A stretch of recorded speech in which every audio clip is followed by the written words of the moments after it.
Maithili express की शानदार प्रस्तुति।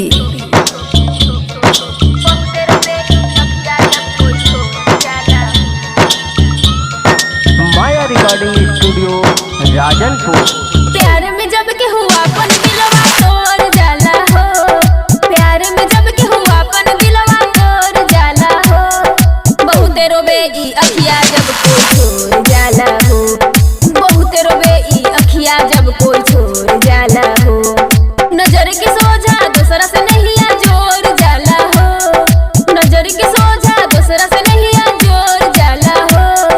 बहुत रोबे ई अखिया जब कोई छोड़ जाला हो, बहुत रोबे ई अखिया जब कोई छोड़ जाला हो।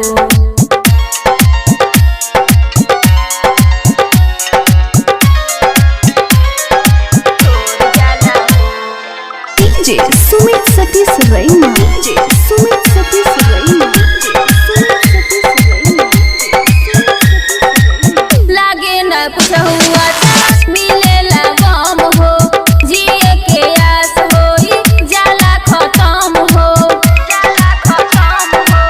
लागे न कुछ हुआ था मिलेला गम हो, जिए के आस होई जाला खत्म हो। घुट घुट के जिए पड़े बस तन्हाई में, देहिया बेजान होई जाला जुदाई में, देहिया बेजान होई जाला जुदाई में। अपन बना के जब के हुआ मोड़ जाला हो, अपन बना के जब के हुआ मोड़ जाला हो। बहुत रोवे ई अखिया जब कोई छोड़ जाला हो, बहुत रोवे ई अखिया जब कोई छोड़ जाला हो, छोड़ जाला हो। बहुत रोवे ई अखिया जब कोई छोड़ जाला हो। माया रिकॉर्डिंग स्टूडियो राजनपुर। लुट जाला खुशिया जिंदगी होला बेकार हो, रोकले रोकाला नहीं असवर के धार हो, असवर के धार हो। लुट जाला खुशिया जिंदगी होला बेकार हो, रोकले रोकाला नहीं असवर के धार हो। कहे दीपाली मिले प्यार में धोखा, केहू पकड़िह जनी ताज भरोसा, केहू पकड़िह जनी ताजे भरोसा। बिरह के आग में दहिया इज्जत जोड़ जाला हो, बिरह के आग में दहिया इज्जत जोड़ जाला हो।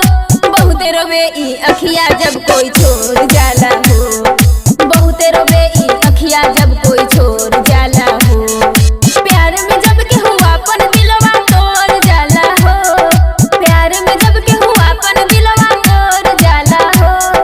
बहुत रोबे ई अखिया जब कोई छोड़ जाला हो, बहुत रोबे ई अखिया जब कोई छोड़ जाला हो।